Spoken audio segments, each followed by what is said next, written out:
लेकिन कुछ लोगों को तो जरा ज्यादा तकलीफ हो रही है। ये वो लोग नहीं है, ये कुछ ही लोग हैं, खुद बोलते नहीं है, खुद तो मुस्कुराते हैं।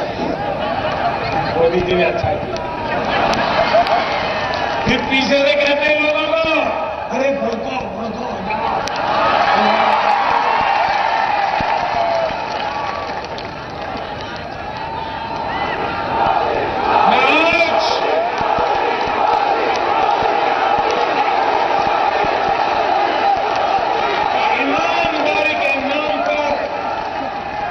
ईमानदारी के नाम पर देश की जनता को गुमराह करने वाले नेताओं से कहना चाहता हूं,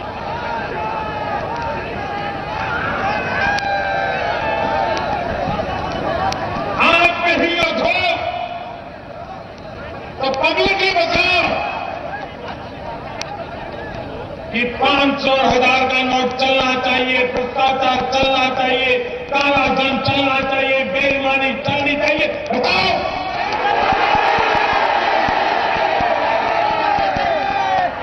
लोगों के नाम पर गुमराह करने की बातें मत करो। और मैं कांग्रेस वालों से जरा विशेष पूछना चाहता हूं, वो कहते हैं जनता को तकलीफ हो रही है। आप तो बयान दे रहे हैं, मैं तो जनता की तकलीफ को अनुभव करता हूं, खुद पीड़ा अनुभव करता हूं, और मैं उसको दूर करने के लिए भगवान ने जितनी मुझे बुद्धि दी है, शक्ति दी है, एड़ी चोटी का जोर लगा रहा हूं गरीब की मदद करने के लिए। लेकिन जनता की चिंता करने वाली कांग्रेस, ये मुझे बताए, आपने तो 19 महीने आपातकाल लगा करके, इमरजेंसी ला करके इस देश को जेल खाना बना दिया। हिंदुस्तान के देश के लिए मरने जीने वाले लाखों लोगों को 19 महीने तक आपने जेल के सलाखों के पीछे बंद कर दिया।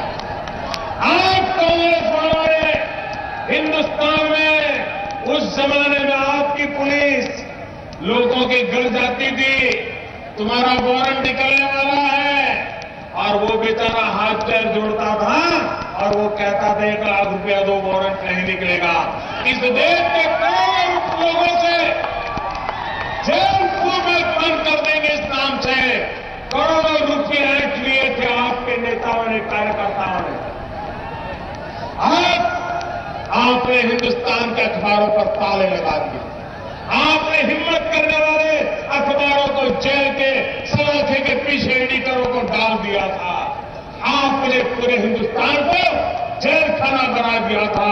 अरे कोई बोले भी तो भी उसको जेल के दरवाजे दिखाई दिए थे। और किस काम के लिए?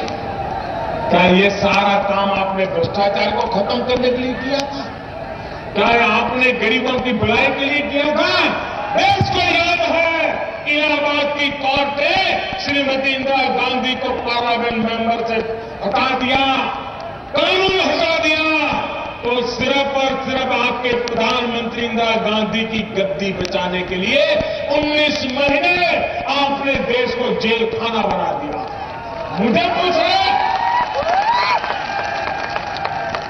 मेरे भाइयों, मेरा निर्णय जरा कड़क है।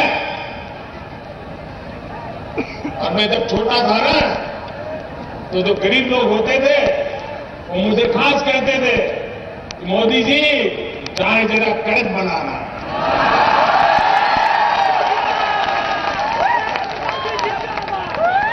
गरीब को जरा कड़क चाय ज्यादा अच्छी लगती है। अब मुझे वो बचपन से आदत है, तो जरा मैंने कड़क लिया। अब गरीब को तो कड़क चाय भाती है, लेकिन अमीर का मुंह बिगड़ जाता है।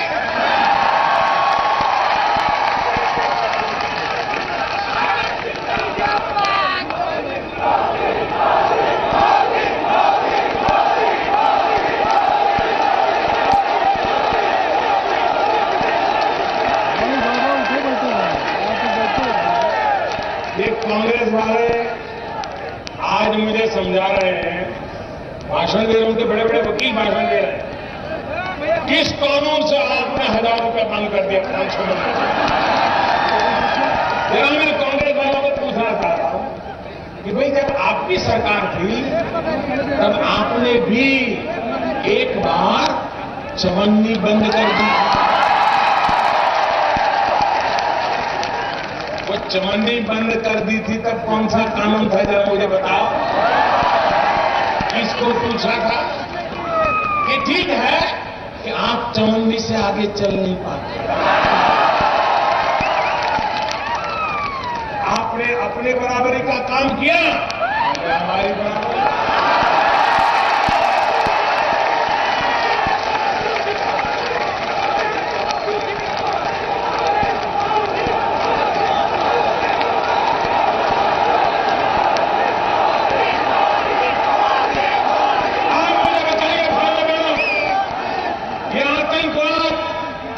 ये नक्सलवाद,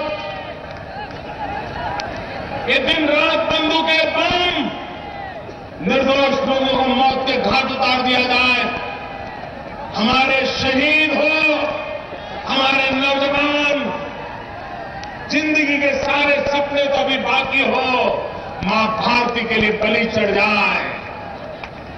ये आतंकवाद को पैसा कौन देता है? ये नक्सलवाद के पास रुपये कहां जाते हैं? ये उग्रवाद के पास पैसे कहां जाते हैं?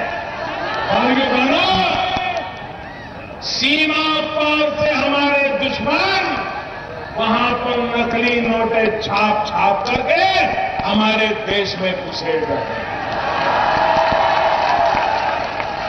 मुझे बताइए, क्या ये दुश्मनों की चाल चलने देनी चाहिए? ये दुश्मनों की चाल खत्म होनी चाहिए कि नहीं होनी चाहिए?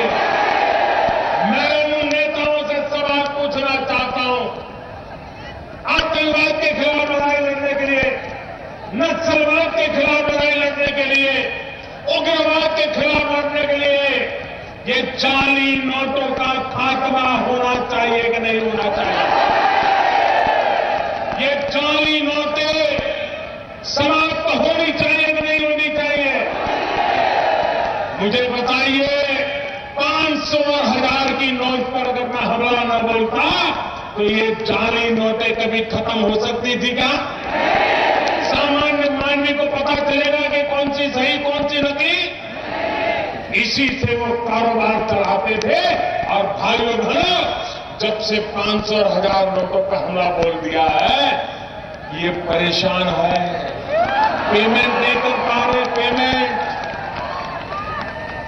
भाइयों बहनों, कुछ अफवाहें फैलाई जा रही है, गृहिणी को भड़काया जाता है कि देखो तुमने तो बेटी की शादी के लिए घर में से 2 रुपया, 5 रुपया, 25 रुपया बचा बचा बचा करके बेटी 20 साल की हुई, तुमने पैसा जमा किया, अब ये मोदी सारे पैसे ले गया।